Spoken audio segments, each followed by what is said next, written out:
Hi guys, it's time for some Get Spiritual with Andy. So I'm super excited about this. I got the download and I wrote it down, and it's been something that's been a prayer of mine to get this answer for a really long time. It of course has to do with spirituality, and I named the title of this video Resisting Temptation, It's Not What You Think, because of what I received from God. And it, when people think resisting temptation, people think of it typically, and I know I did, in a legalistic light. People think, okay, so, resisting temptation is I have to do something in order to stop sinning, or else God will be mad at me and then I'll be punished. That's typically what it is. God gave me a realization of what temptation actually is. He showed me that it's actually something that's in the mind that tries to pull us out of the grace of God and pull us back into legalism and a legalistic mindset. So completely the opposite, which is so funny how, we become retrained as we grow in grace and grow in our knowledge of God,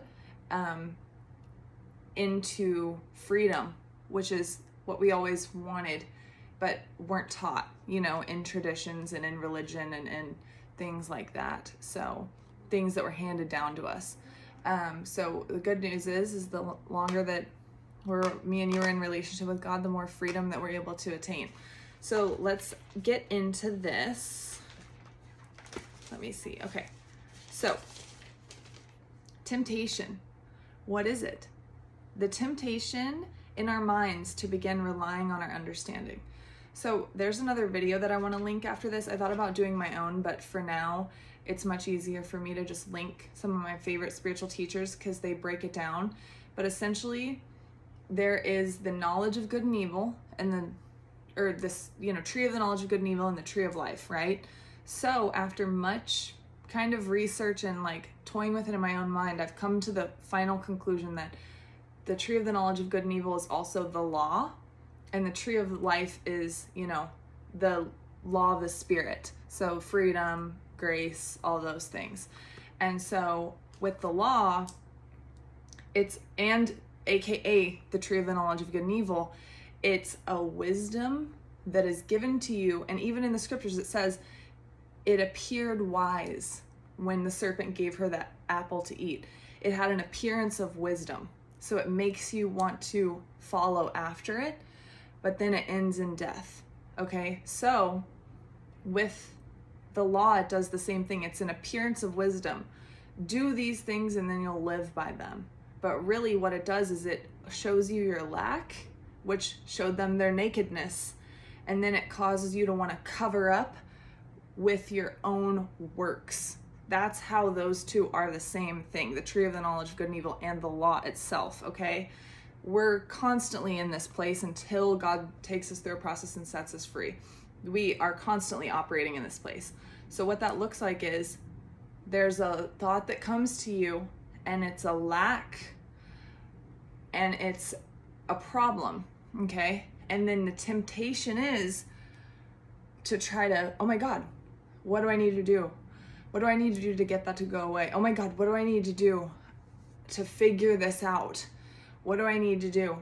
And that's the legalism right there. What do I need to do in order to fill in the blank, get this to go away, figure it out? So that's the temptation. It's the same temptation that Jesus went through I haven't even opened this little book. I will soon, but I've memorized it by now. But when Jesus was in the desert being tempted by Satan, Satan was tempting, or the accuser was telling him, if you're the Son of God, do this, turn these stones to bread. If you're the Son of God, throw yourself down. He is tempting him to do something, to prove his sonship. What did Jesus do? He stood fast in his faith in God. He resisted temptation, which was the temptation to do something in his own strength. This is freaking mind-blowing right now. And instead, he stayed steadfast in God, believing God has got me. I don't need to do anything. God's already got this. And that is the faith that was his pretty much not sinning. He didn't sin because he didn't fall out of faith. Sin is actually unbelief. It's not us abiding by these legalistic rules. So he continued steadfast in his faith, therefore he did not sin.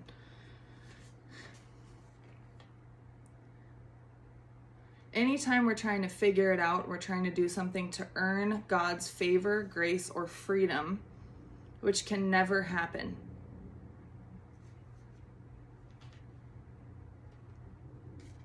Okay, also, therefore resisting temptation happens in our minds, and it's resisting the temptation to try and figure it out, or resisting the thought that attempts to pull us back into our understanding, which is a works mindset, trying to do something to get something.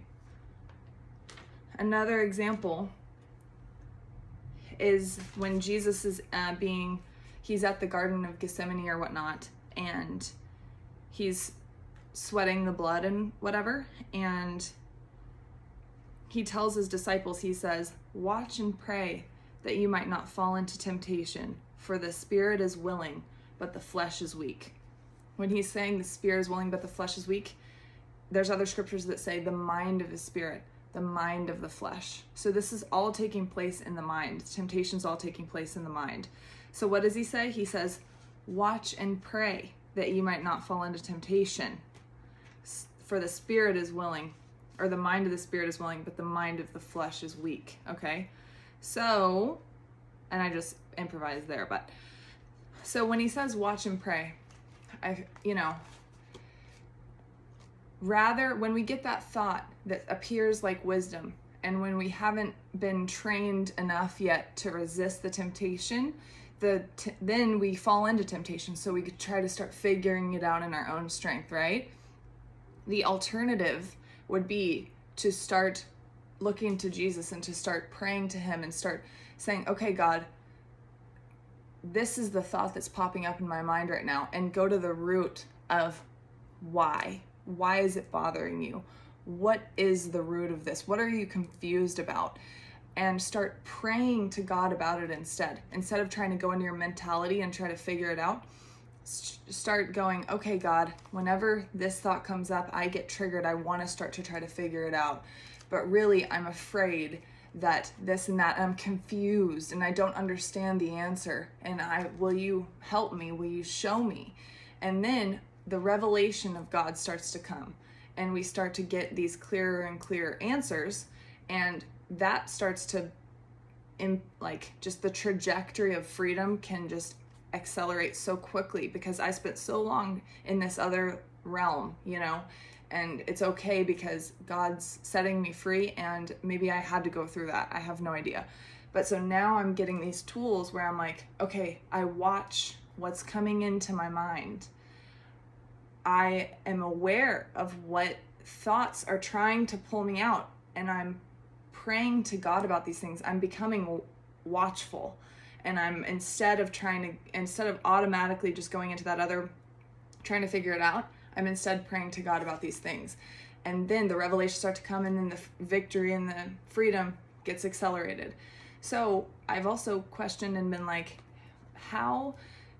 okay, I get it. I'm not supposed to live over here in this other realm in the knowledge of good and evil and rely on my understanding, but I'm so steeped in that tradition and in that bondage and conditioning, or whatever the heck you want to call it, and that mind of the flesh.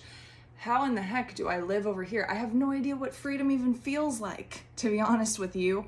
How? So that was my confusion for a long time, and then I would try to figure out how to live in that, in the other realm, and it's like, it's not found in your understanding, sweetheart. Don't look over there anymore.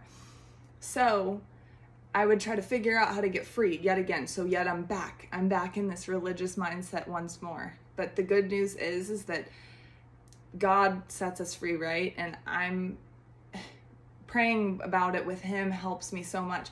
So then my prayer became, well, how do I even exist in this place? Like I just said. And so what he's showing me, and I'm getting these answers now so much more rapidly, he's showing me that he's like, you're already free. He's like, I'm teaching you how to resist temptation. I'm giving you these answers now. I'm showing you this revelation. And sometimes we have to take the apple from the tree. We have to eat it. It has to end in death.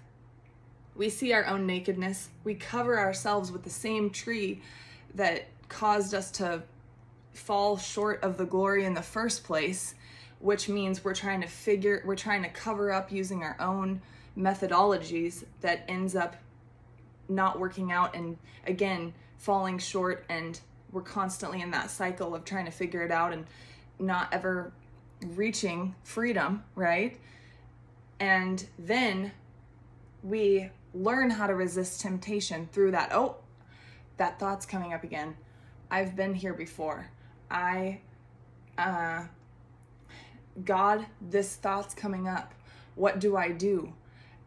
And then we learn how to resist it because it's ended in death so many times for us that we're able to resist the temptation now to rely on our own understanding, right?